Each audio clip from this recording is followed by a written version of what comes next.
রাসূল সাল্লাল্লাহু আলাইহি ওয়াসাল্লাম তিনি বললেন, পৃথিবীতে কোনো ব্যক্তি যদি কোনো বিষয় দেখে আশ্চর্য হতে চায়, সে যেন কোরআন আল কারীমের হাফেজের চেহারার দিকে তাকায়। বলেন সুবহানাল্লাহ। এত আশ্চর্য পৃথিবীতে আর কিছু নেই। সেটা কিভাবে?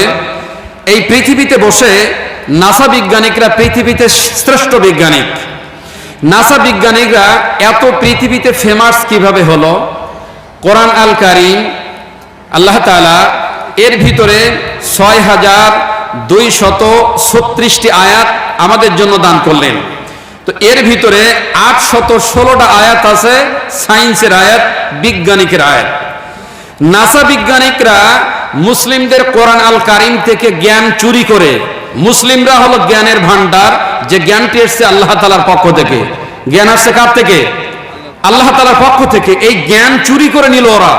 মুসলিমদের জ্ঞান চুরি করে, চুরি বিদ্যা নিয়ে পৃথিবীতে এত দামি, এত মর্যাদা সম্পন্ন ওরা হলো।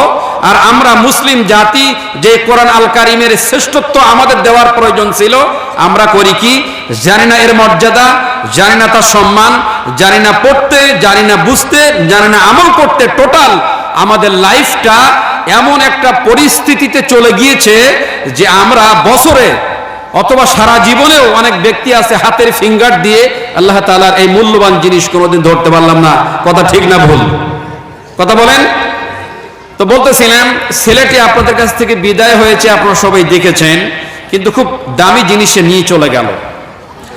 আল্লাহ তাআলা কোরআন আল কারীমের ভিতরে সূরা কাহাফ বলে একটা সূরা আছে। এই সূরার ২৭ নম্বর আয়াতে আল্লাহ তাআলা বললেন, উতলু মা উহিয়া ইলাইকা মিন কিতাবি রাব্বিক লা মুবাদদিলা লিকালিমাতিহি ওয়া লান তাজিদা মিন দুনিহি মুলতাহাদা। আল্লাহ তাআলা বললেন, উতলু মা উহিয়া ইলাইকা মিনাল কিতাব, হে মুহাম্মদ সাল্লাল্লাহু আলাইহি ওয়াসাল্লাম, আপনার প্রতি আপনার রবের পক্ষ থেকে যে কোরআন আল কারীম নাজিল করা হয়, ওহী করা হয়েছে, এটা কি করবেন? কোরআন যে আপনার প্রতি আমি ধারাবাহিকভাবে নাজিল করতেছি, এ কোরআন দিয়ে কি করবেন? ওই টাকে রাখি দেবেন নাকি? কোরআন আল কারীম সামসেটের উপরে রাখবেন, আলমারির উপরে রাখবেন, মসজিদের মেহরাবের উপরে রাখবেন, অথবা মরে যাওয়া মানুষের সামনে ইয়াসিন পড়বেন, তাবিজ বানাই বানাই মানুষের গলার ভিতরে আর হাতের ভিতরে দেবেন নাকি? রমজান মাসে খতম কোরআন আল কারীম খতম করে দেওয়ার জন্য কি কোরআন আল কারীম আপনাকে দিলাম না? এইগুলোর জন্য পৃথিবীতে আমি আল্লাহ তাআলা কোরআন আল কারীম নাজিল করি নাই। যে কোরআনটি আপনার প্রতি নাজিল করেছি, এটা পাঠ করে পৃথিবীর মানুষদেরকে শোনাই দিয়ে দাও।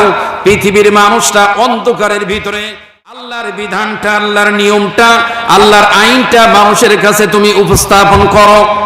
লা মুবাদদিলা লিকালিমাতি, পৃথিবীর এমন কোন বাপের বেটা নাই, এমন কোন শক্তিধর নাই আল্লাহ তাআলার কালামের একটা বাক্য পরিবর্তন করতে পারবে?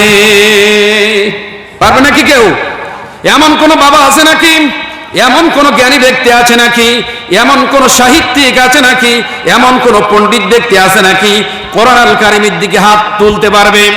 যেই হাফেজ এখান থেকে পাকড়ি নিয়ে বের হয়েছে, হাফেজদের ভিতরে আল্লাহ এত এক স্মরণ শক্তি দান করেছে। আমি তো কোরআন আল কারীমের হাফেজ, আমাকেও পাকড়ি দিয়েছিলেন।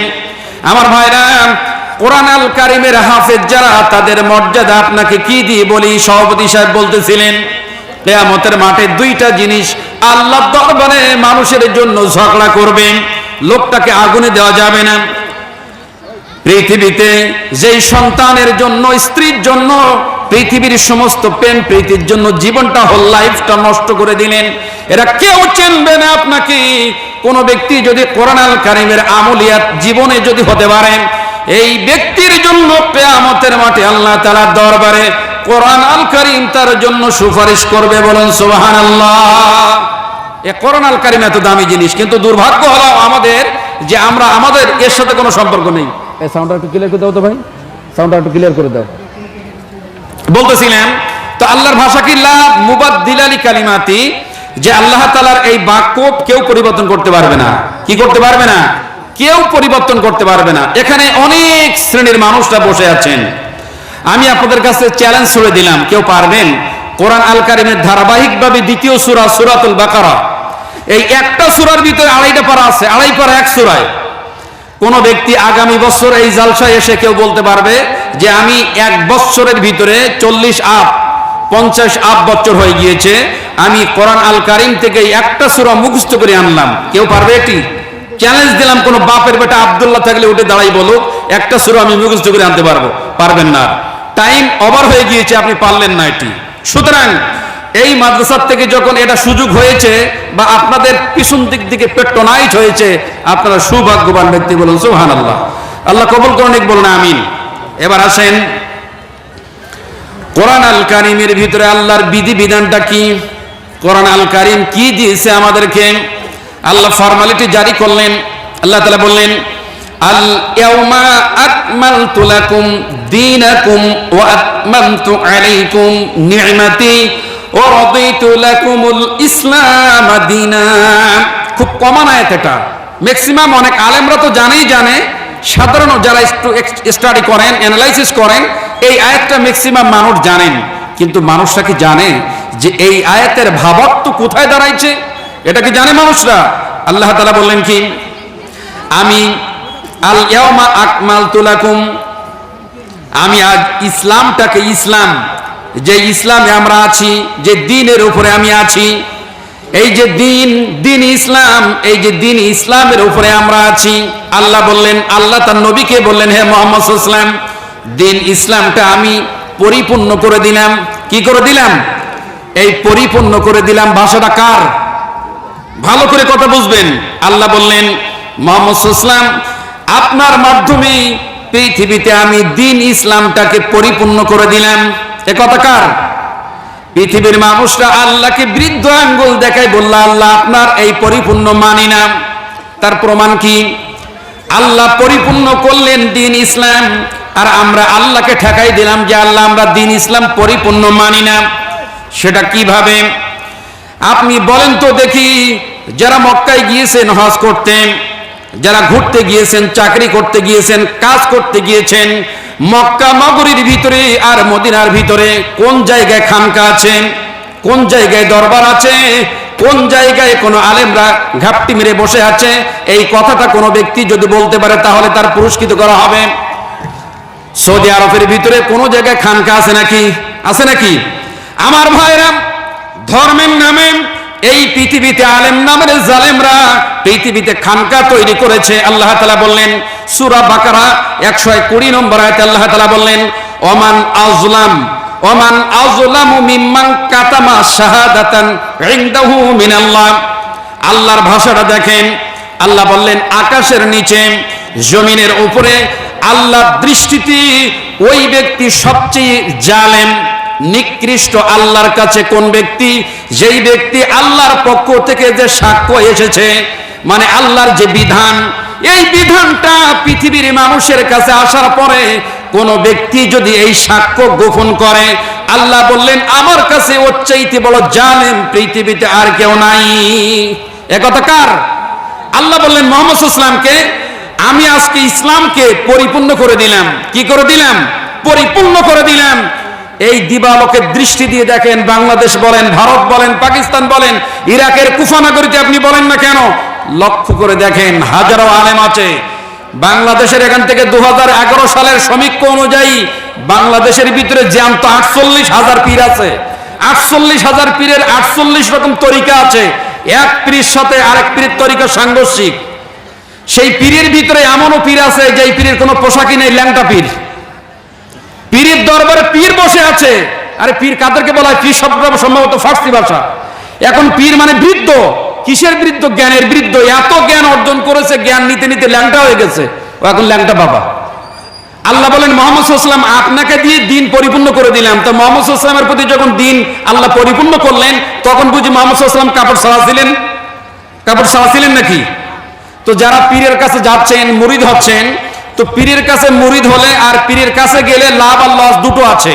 কোন ব্যক্তি যদি গান শোনে, কনসার্টে যায়, তাহলে তার অন্তরে ধাক্কা মারে, এটা অন্যায় করেছি, আসলে কাজটা ঠিক হয়নি, টুডে টুমারো সে তওবা করবে। কিন্তু কোনো ব্যক্তি যদি মাজারে যায় সে নিজেকে গর্ববোধ করবে যে জীবনে একটা ভালো কাজ করেছি, এরকম হয় না? গান শুনলে তওবা করবে, কিন্তু কোনো ব্যক্তি যদি দরবারে যায়, পীরের কাছে যায়, কখনো কোনোদিন তওবা করবে না, কারণ জানবে আমি জীবনে ভালো কাজ করেছি এটি। অথচ মুহাম্মদ সাল্লাল্লাহু আলাইহি ওয়াসাল্লাম এবং তার সাহাবারা, এই পৃথিবীতে যারা রাষ্ট্রপ্রধান ছিলেন, খলিফা ছিলেন, তাদের জীবনে কখনো কোনোদিন এই ধরনের দরবার ছিল না, এই ধরনের খানকা ছিল না। পৃথিবীতে মুহাম্মদ সাল্লাল্লাহু আলাইহি ওয়াসাল্লামের ইন্তেকালের পরে ইসলাম আস্তে আস্তে আস্তে আস্তে এখন ইসলাম আহত ইসলাম। বলুন তো কি ইসলাম? আহত ইসলাম। এটা বুঝবেন কিভাবে? আমি আপনাকে তিরমিজির একটা হাদিস শোনাই। হযরত সাওবান বিন মাউলি, সাওবান ছিল রাসূলের দাস। তিনি বললেন, ওয়া ইন্না মিম্মা আতখাওয়াফু মিনহু আলাইয়া উম্মতি আইম্মাতাম মুদাল্লিন। আমি আপনাদেরকে বোঝানোর জন্য আরেকটা কথা বলছি। আপনারা এই যে উম্মি মানুষ যারা এখানে বসে আছেন, আপনারা কিন্তু মাদ্রাসার ছাত্র মনে হয় না। স্টেজে যারা বসা আছেন তারা বুখারী পড়াতে পারেন, যারা বসা আছেন তিরমিজি পড়াতে পারেন, মুসলিম শরীফ পড়াতে পারেন, অথবা অন্য জেনারেল টিচার আছেন। তো এখন কোন শিক্ষক ছাত্রকে যদি কোনো ক্লাস নেয়, তো হয়তো 45 মিনিট ক্লাস নেবেন একটা সাবজেক্ট, অথবা একটা হাদিসের উপরে ক্লাস নেবেন। আর বাচ্চারা এভাবেই মাথা নিচু করে ওস্তাদের চেহারার দিকে তাকাবেন, বোর্ডের দিকে তাকাবেন। তিনি একটা হাদিসকে আনবেন, এই হাদিসের ব্যাখ্যা বিশ্লেষণ পুরা শানে নজরুল সুদ্ধা ছাত্রকে বোঝাবেন। এটা বোঝানোর পরে ছাত্র কোন সময় ছাত্র যখন তার সংসার নেই, তার চিন্তা নাই, তার খাওয়ার চিন্তা নাই, পিছনে পেরেশানি নেই, তার পুরা মন মস্তিষ্ক সব শিক্ষকের মুখের দিকে তাকাই হাদিস শুনছে।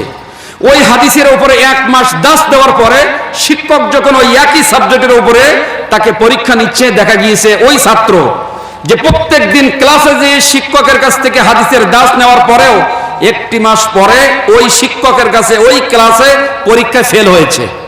তার মানে হলো এটাই যে এই আরাবিয়ান লেখাপড়াগুলা এর মন মস্তিষ্ক এত ব্যাপকভাবেই এখানে দেওয়া লাগে যে অনেক সময় ভুল হলে সেটা ভুল হয়ে যায়। আর আপনারা উম্মি মানুষ সাধারণ যারা কোরআন হাদিস জানেনই না, উড়ান্ত পাখির মতো এখানে এসেছেন। আমি আপনাকে কোরআন শোনাবো, আমি আপনাকে হাদিস শোনাবো, কিন্তু মুশকিল কি জানেন? সেটি হলো আপনার টোটাল এই জ্ঞান জানেন না। এই জ্ঞানটা যখন আপনার কাছে বলা হবে তখন আপনার কাছে বিরাট ভারী হবে, কারণ এই ব্যাপারটা আপনার টোটাল এই সাইডটা আপনার সাইড নয়। আপনার সাইড সুদ, আপনার সাইড ঘুষ, আপনার সাইড মিথ্যা, আপনার সাইড জেনা ব্যভিচার, আপনার সাইড অন্য সব পাপ। ওই একটা সাইড আর এই একটা সাইড। এখন ওই সাইডটা মজা লাগে, আর এই সাইডটা সবসময় আপনাকে শাসন করে। মানুষ তো শাসন পছন্দ করে না। এখন আমি যে বক্তব্য আপনাকে দিব, এই বক্তব্য একটা বক্তব্য আপনার পক্ষে যাবে না, সব আপনার বিরুদ্ধে যাবে। তো আপনার বিরুদ্ধে যখন যাবে তখন এটা মেনে নিতে আপনার কষ্ট হয়ে যাবে। তো আমি আপনাকে বলছিলাম যেটা আপনার বিরুদ্ধে যাচ্ছে ওটা হলো আপনার নফসের বিরুদ্ধে যাচ্ছে, আর যেটা আপনার পক্ষে যাবে এটা হলো ইহকাল পরকাল মুক্তি হবে। তো আপনাকে এক খেলি বসতে হবে, যতক্ষণ আমার ক্লাসটা চলবে ততক্ষণ আপনি আমার ছাত্র।